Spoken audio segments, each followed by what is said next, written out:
أعوذ بالله من الشيطان الرجيم. بسم الله الرحمن الرحيم.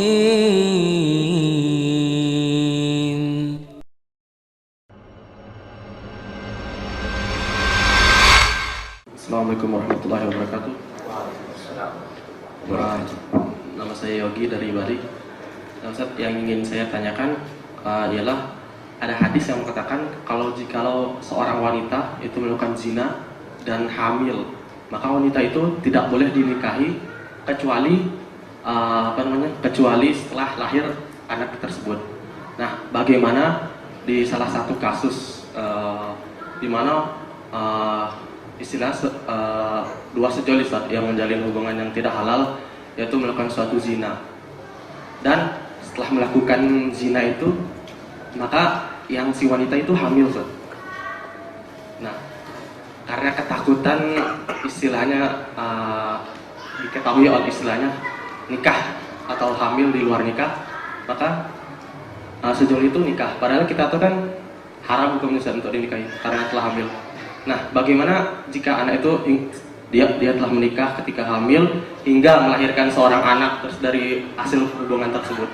Nah, setelah beberapa tahun, setelah memiliki 3 anak nih, Ustaz, memiliki 3 anak, barulah tahu orang ini ketika hijrah, Ustaz. Nah, anak sempat baca juga, maka orang yang tersebut yang telah menikah harus mengulang nikahnya, Ustaz.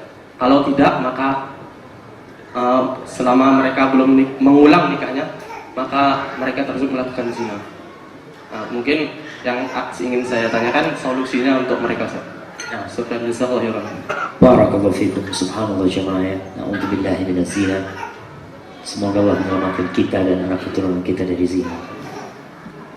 Karena tidak ada dosa yang hukum di dunianya begitu menyeramkan lebih dari dosa zina.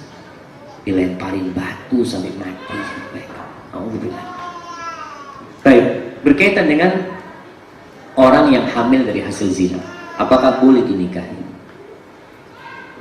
Ada perbedaan pendapat di antara ulama. Kalau hamilnya itu dari suami yang sah, maka tidak boleh dinikahi, karena dia sedang dalam masa iddah. Maka iddahnya sampai dia melahirkan.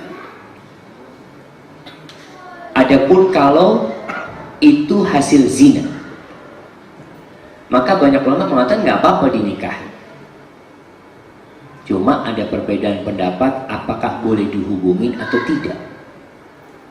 Dalam pendapat Imam Syafi'i rahimahullahu ta'ala, nggak apa-apa dihubungi, karena la hurmat lima izzani, tidak ada kehormatan untuk maninya orang yang berzina, sehingga dia nggak boleh menghubungin itu yang sudah jadi sah istri dia dengan pernikahan yang sah. Maka seperti itu sebenarnya. Artinya pernikahan itu insya Allah tetap sah.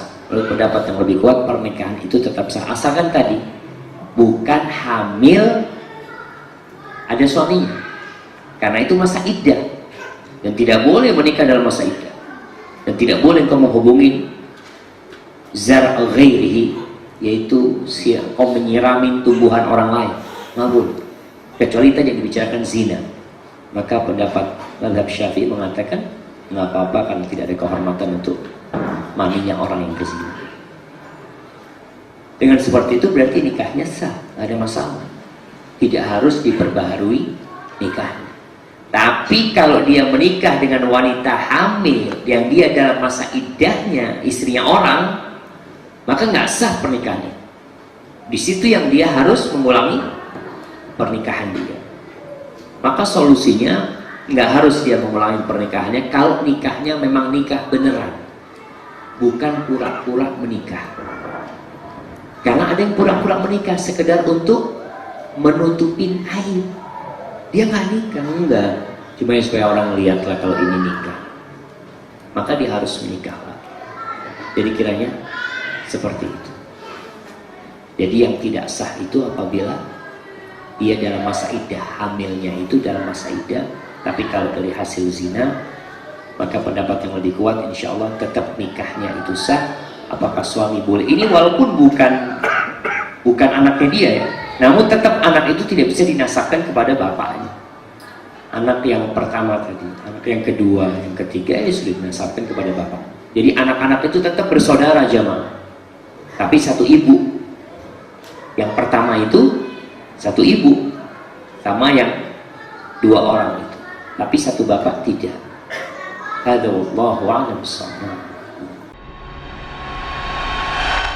أعوذ بالله من الشيطان الرجيم بسم الله الرحمن الرحيم